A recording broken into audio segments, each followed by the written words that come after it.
Will we finally get our Avengers Doomsday trailer in December? Will Jim Carrey play George Jetson? Will Ghost of Yotei make Game of the Year? We'll answer those. I'll answer those questions and much more. Coming up next on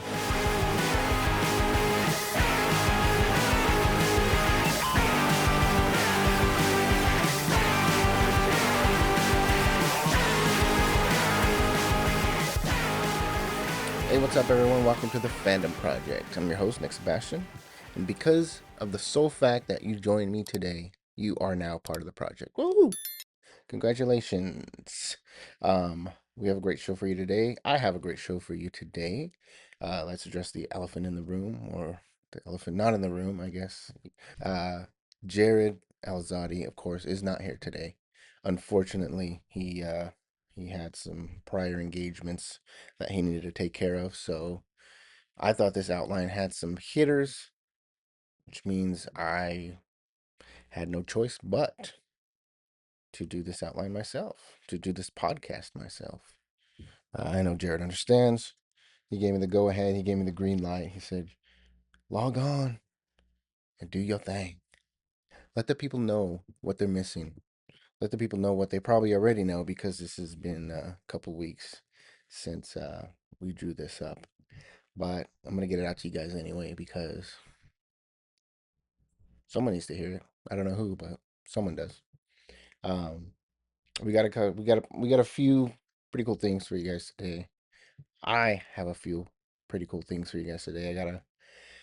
This is my first time going solo on the podcast, so I'm gonna try to hang right there with you guys, and if I'm not, then this will be the one and only time I do this, but hopefully it's fun.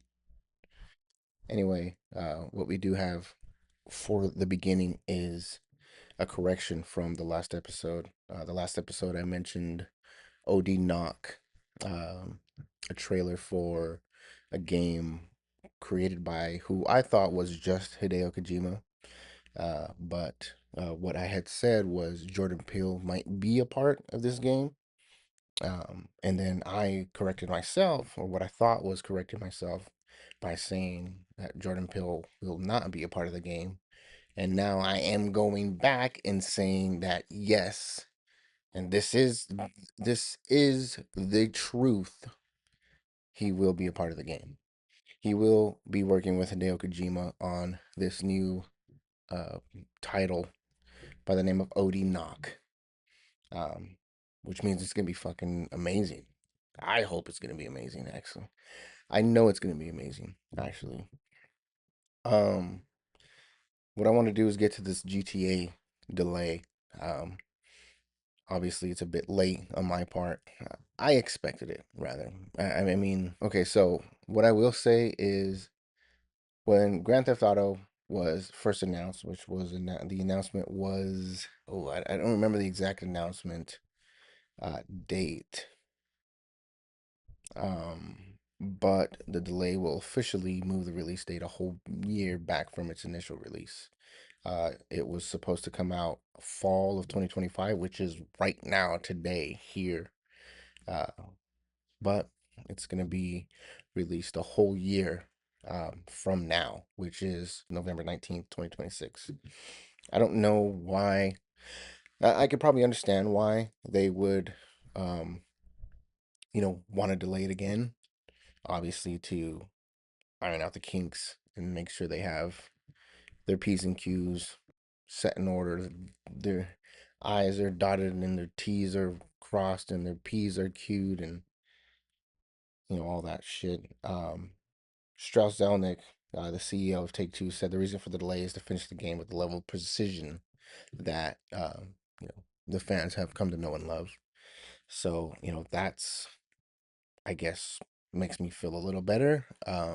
Hopefully they don't pull a Cyberpunk and do what CD Projekt Red did by releasing a half finished or a fully finished but very equally bunk game, and then a year later release the patch, was it the 1.0 patch to to fix their garbage game, I guess. I mean, the game is amazing. Now, Phantom Liberty was an amazing fucking DLC.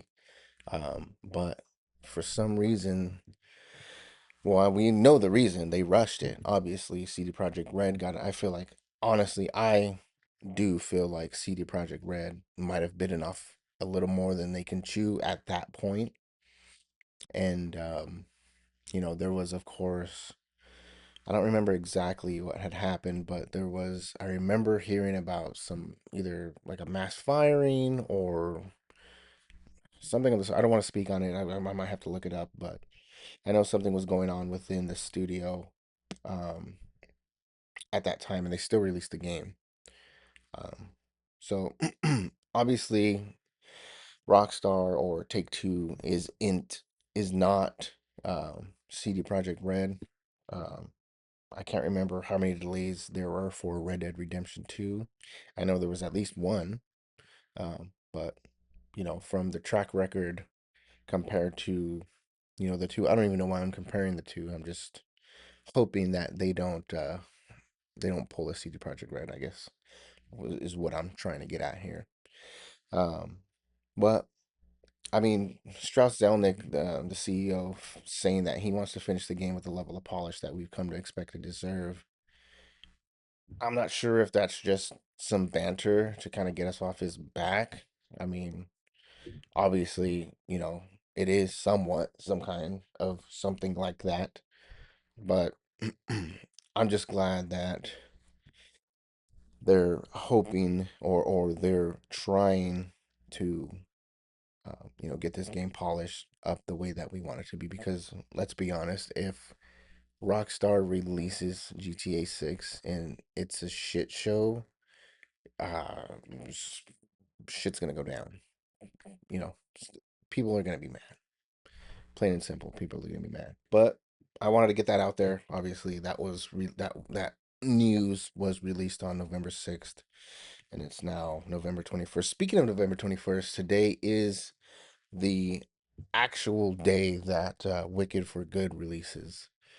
Now, Wicked for Good um, is obviously it's the second it's the second movie to the original Wicked, or not original, but the first Wicked movie, the musical, with Ariana Grande, Cynthia Erivo, Jeff Goldblum. I'm sure there's Michelle Yeoh.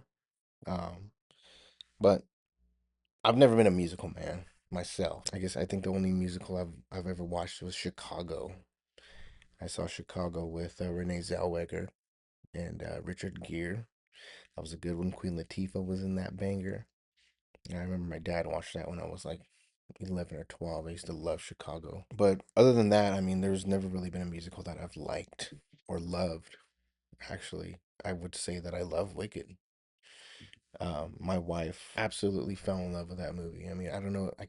I'm not sure. I have to ask her if she watched the play um, or read the book even. But when she took me to see the movie, um, I didn't have high hopes for it. I knew Ariana Grande was in it.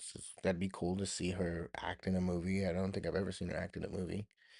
But just the music, the score, the acting, um, the action, everything about that movie was amazing. And I'm so excited to see the second one. We're actually going this Sunday. I'm recording this on November 21st. And so in a couple days we'll be seeing Wicked for Good. Um, hopefully it's as good as the first one. Um, Speaking of movies, there was a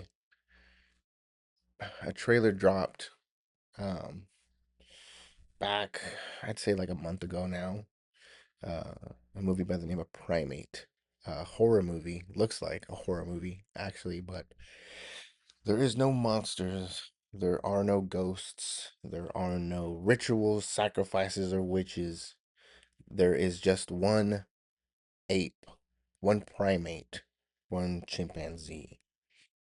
Yeah, I saw the trailer to this movie and I sent it to Jarrod. Actually, I told him to watch it. Um, Looks like a baby chimp or a teen chimp or just a chimp in general. Somebody, this family kept this chimp as a pet, And this looks like the mom and dad maybe went away for a trip or something, and the girl had her friends over. She's like, "Come see my chimp, like let's check him out. This is Steve or whatever the fuck his name is." And towards the end of the trailer, he ends up going like outside, and he gets uh bit by something or attacked by something outside in this cage or whatever the fuck is outside. And he comes back in, and he's like this demon chimp now all of a sudden, and it's directed by Johannes Roberts, who did the movie 47 Meters Down. It's that shark movie. Those two girls, I think they got stranded in like open water and were harassed by a shark. So now here he is back again, harassing girls with another animal. That animal being a killer chimp. I'm terrified of chimps. Ever since I saw fucking was it Nope with um Glenn, you know, Glenn from The Walking Dead, Mark Grayson, that guy. I was terrified of chimps. I mean, I've always been. There's that story where that chimp literally tore some lady's face off because he didn't get some cake or something. I mean, if there was anything, I've never seen a movie like this. I mean, I saw what Congo with the white gorillas. I mean, I've never seen a movie based in reality about of an ape tearing people apart. So I'm stoked for it. I didn't see 47 Meters Down. So if you did see it and you know how good it was or how bad it was, I'm not really familiar with Johannes Roberts' work as far as that goes. But he did also do a feature on VHS 99, I think it was. His story was called Suicide Bid. So if you saw that and you thought it was amazing, then here he is, uh, back with a chimp movie. It's called Primate. The movie's called Primate. Actually, I don't know when it releases. Um, I'd have to check just to be sure. January 9th, though. So, yeah, a couple months from now. Um, I'm excited for it. I don't see anyone else that I know that's working on this movie other than Johannes Roberts. And even then, I didn't really know him. I just think the movie looks amazing. I put it on the outline because I wanted to talk to Jarrod about it. He, like I said, I sent it to him and he watched it. And uh, it just seems like, it's been a while since I've seen like a really cool. Actually, a Death of a Unicorn was a cool animal horror type. Um, maybe comedic. It doesn't seem like this movie is gonna have any kind of comedic tones, but just like it's like those oh shit movies where all of a sudden like shit's going down, people are dying, and it's an animal. It's almost I feel like it's almost scarier because you're not gonna just tell an animal to please stop, I have kids. So I don't know, it just seems fun. Um anyway, uh like I mentioned earlier, Jim Carrey is gonna be playing George Jetson uh, in the Jetsons live action movie. Um, he's gonna lead the project. I've only seen a few episodes of the original Jetsons show. It was by Hanna-Barbera. Did like Yogi the Bear, the Flintstones, stuff like that, and the actual cartoon aired in 1962, and it took place. So the setting of the cartoon back in 1962 took place 100 years later. So I don't know if they're gonna go for the same feel and aesthetic for the live action movie and place it back. I mean, it takes place in 2062, but it almost seems like that futuristic type of thing that they were trying to do in the 70s for a second, or for all of the 70s, pretty much. That's kind of the feel of the actual cartoon. So that would be pretty cool if they kind of do that, almost like Fallout type of thing. Um, Jim Carrey's in talks with Warner Bros. To like I said, lead that film. But since he is just in talks with Warner Bros, he's or this is not exactly for sure. I mean, we've witnessed plenty of movies, um, getting started in pre-production and sometimes even while filming or in post-production and just completely get fucking canned. So, I don't have my hopes up for this movie. But then again, I mean, Jim Carrey's like kind of coming out of retirement for this movie, if I could say that. And he mentioned in 2022 that he wants to retire, but he said it's more of a power rest rather than an actual retirement. I don't know what that means, but maybe his power rest is over. Maybe his power is back up. I don't know. But the last movie he did that I saw was Sonic, which was amazing. I mean, was the one with Shadow. I think that was Sonic the Hedgehog 3. That was a great movie. Those movies are actually really good. I love those movies. Keanu Reeves as Shadow was amazing. Um, but that whole power wrestling thing with Jim Carrey, I don't know. I mean, I feel like Jim Carrey is the kind of guy that's always gonna be working as long as he's able to. I mean, high profile property like the Jetsons, it might be attractive enough to bring him back, though. I would say. Um, so I'm excited to see him in that. Hopefully he does do it. Another thing that I talked about with Jarrod is there was an article. So Jarrod had mentioned to me that Jim Carrey might be playing the role of Robert Englund. He might be playing Freddy Krueger.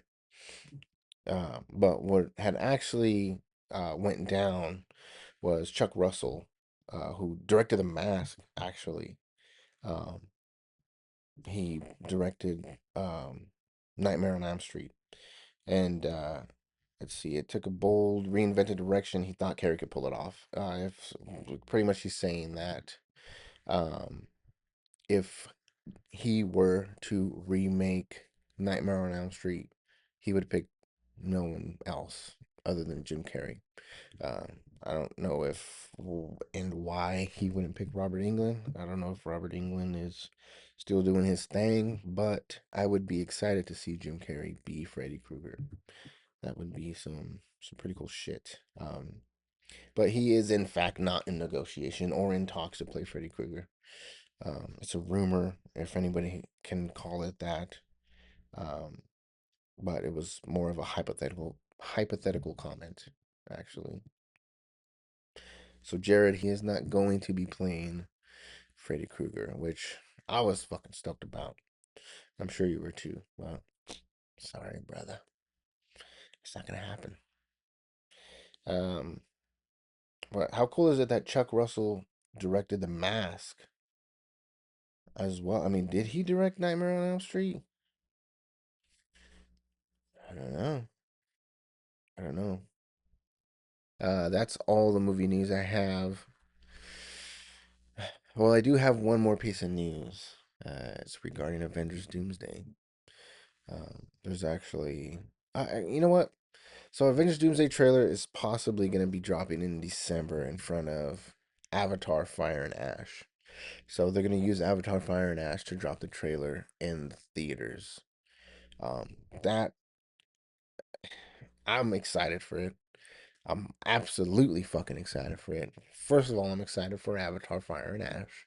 Obviously, though Robert Downey Jr.'s Doctor Doom is said to feature prominently in the first trailer for the Avengers Doomsday, the footage will reportedly keep one key detail under wraps. That's what comicbook.com says. There's also several different versions of the trailer. Um, they cut like I think 10 or 12 different versions of the trailer. Don't quote me on that. I can't remember if that's exactly what the number was. I know there were several.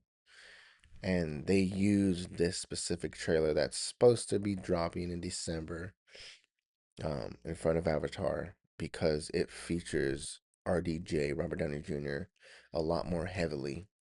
So I I, I don't think they could have picked a better trailer. I mean, what would have been the other trailers? Who would they have featured more heavily? Spider-Man? Professor X, Cyclops, Nightcrawler. I don't know. I would have been stoked to see them, but I would have been the whole time I would have been watching the trailer. I would have been like, where the fuck is Robert Downey Jr.? Where is Doctor Doom? I feel like that whole one key detail that they're keeping under wraps is probably going to be like his origin, where he came from. Obviously they're not going to show that in the trailer, but I think them saying that is kind of leading us to think, kind of keep that in the back of our minds. Like, what did they keep from us? What did they keep from? Well, we obviously know what they're going to keep from us. So hopefully that drops in December in front of Avatar. I will be there at the theaters that Friday, that Thursday, if I can, watching that movie, and hopefully, I'm one of the lucky few that get to see that trailer. um, Moving on to Ghost of Yotei. I've been playing Ghost of Yotei since I think it dropped in on October 2nd. So now I've been playing it for almost 2 months. God damn. Um, right now, unfortunately, I'm only like 20 hours in. So this would be more of a quarter game review. I'm not gonna say that I'm very far in it. It's a hard fucking game. I think I played the first game on this difficulty that I'm playing it on now, and I can't, like, I can't remember how good I was, or like if it was this hard, but I'm glad it is. Like, I would say Ghost of Tsushima was okay. So Ghost of Yotei and Ghost of Tsushima are obviously very different. There's the whole open world aspect of these RPGs. Ghost of Yotei being an action RPG.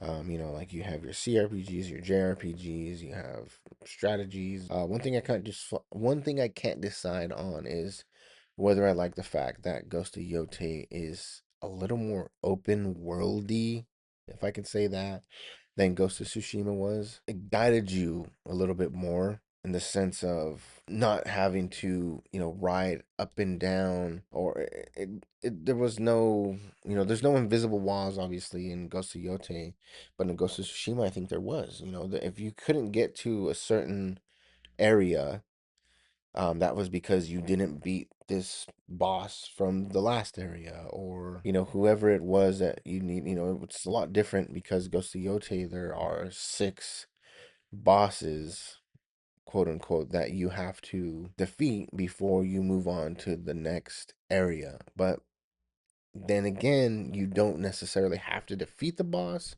because these bosses come with mission after mission of not so much filler, but just explaining their story and why you're doing this, and also Atsu, who is the main character of the story, uh, making her way through life, and this path of revenge that she's on. So I can't quite decide on whether I like the fact that it has a less of a sense of guidance in its open world, because obviously Ghost of Tsushima did.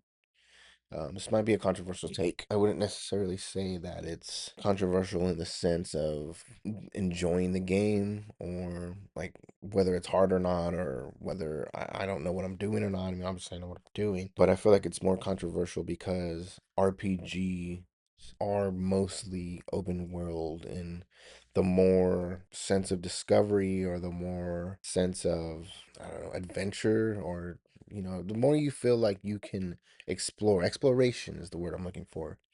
Um, the more you feel like you can do that, I feel like a lot of people kind of grade their RPGs on whether they can explore more or not.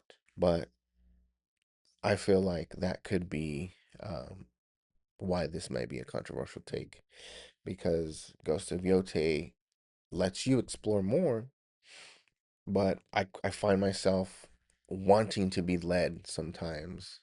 But regardless of the type of RPG, I still appreciate some direction in my games. I mean, when it comes to the story, it just kind of lets me turn my brain off a little more. There's times where I like exploration. I mean, I played Baldur's Gate, and I fucking fell in love with it because you can do literally anything in that game, anything that comes to your mind, or anything you think you can cook up or do or drop or break or create, you can do it. And I love that. But for some reason, um, Ghost of Yotei, I can't I can't get over the fact that I want the game to tell me like you gotta go here. Because there's six guys that Atsu, the main character, is wants to get revenge on because they killed her family. And you start out with like a few guys, like three or four guys that are all dotted through the map. One of them being the main guy of the Yotei Six is what they call themselves. He's there on your map on the right side of the map. You could just walk right down to him and you can challenge him. Obviously, you don't get to defeat him, but there was also something like that in Ghost of Tsushima. You literally fought the main baddie in the beginning of the game. You're supposed to lose, but also if you say you replayed the game or you're just a really fucking good gamer, you could beat him and I don't know what happened. I think you end up losing anyway or some shit. I mean, Ghost of Tsushima literally had a mechanic called Guiding Wind, and Ghost of Yotei has that same mechanic in it as well. So there are ways to kind of circumvent that whole, um, kind of wanting to know where you should go. That being said, I feel like Sucker Punch made Ghost of Yotei's map feel bigger, by essentially unlocking the whole map at the start. So I do like that. I would say that if Ghost of Tsushima did do that and still kind of guided me the way they did, whether I would have been able to go there or not, I feel like it's just cool being able to see the whole map and knowing where you're gonna go. At least that's how I feel. I mean, I like opening the map and knowing, okay, this is where I can go soon or later on in the game, or maybe if I want to look it up and see if there's a YouTube video on what I should do when I get there. I like to do that. But I mean, there's still Fog of War covering the whole map, but in Ghost of Yotei, there's also a type of Fog of War, and as you progress through the map, the path that you take is a little more darkened, but you can also see little waypoints on the map, even though there's fog of war covering it. In Ghost of Tsushima, on the other hand, you kind of gradually unlock those new areas and then got rid of that fog of war. That's just my controversial take. It might not even be controversial, um, but that's literally the only thing I have to say about this game. I feel like this game, call it a recency bias, but I feel like this game might be yeah, a contender for game of the year. There's three or four really good games that I played this year. One of them being Ghost of Yotei, one of them being Kingdom Come Deliverance 2, which I also feel is a pretty strong contender for game of the year. Blueprints was a good one. I don't know. There's three really good games, to start with. Um, Moving on to Cyberpunk 2. So I just found out about this last week. Obviously, I'm late to the party because it seems like everyone else knew about this fucking game. Cyberpunk 2, we were just talking about Cyberpunk at the beginning of the episode here, but Cyberpunk 2 Project Orion is the next installment of Cyberpunk that I don't know if it's already in kind of like pre-production or if they're starting to work on that game or not. I know Witcher 4 um, still has yet to have a set release date, so they might still be ironing the kinks out with that. Um, but I'm excited to just hear something about another Cyberpunk. Anyway, Night City will be reappearing in the game. Obviously, that's where it takes place. I don't know why I thought that they would be going somewhere else. I feel like V at the end of the game, when I finished the first Cyberpunk, had mentioned that he was moving somewhere, or maybe that was Pan Am. I ended up with Pan Am. Obviously, she's a hottie. Um, I don't know who the other girl was. Was it Judy? No, it wasn't Judy, was it? I don't know. But Pan Am to me was obviously the way to go. It's also gonna introduce a new major city. So it sounded like a Chicago-inspired dystopia. Mike Pondsmith, who is the tabletop creator, described it as Chicago gone wrong. So, that could be the new area that I remember hearing somebody going to. I can't remember exactly who it was, but I feel like at the end of the game, I remember someone was leaving somewhere.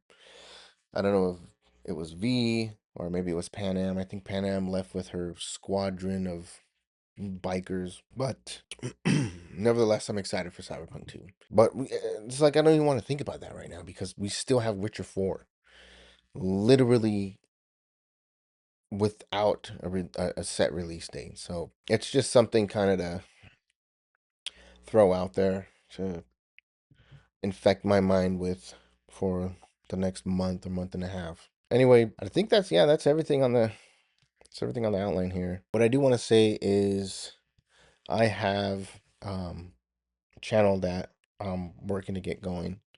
Um, excuse me, the channel's called Geek Therapy. It's my, I guess, solo YouTube channel or my alternate YouTube channel, or my second rather.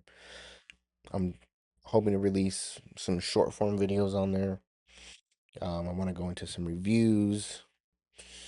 Also want to talk about what my hopefuls are for Game of the Year, Movie of the Year, Oscar hopefuls, stuff like that. Since it's short form, I'm hoping to release this podcast and take, whatever we talked about on this podcast and make short form videos from that.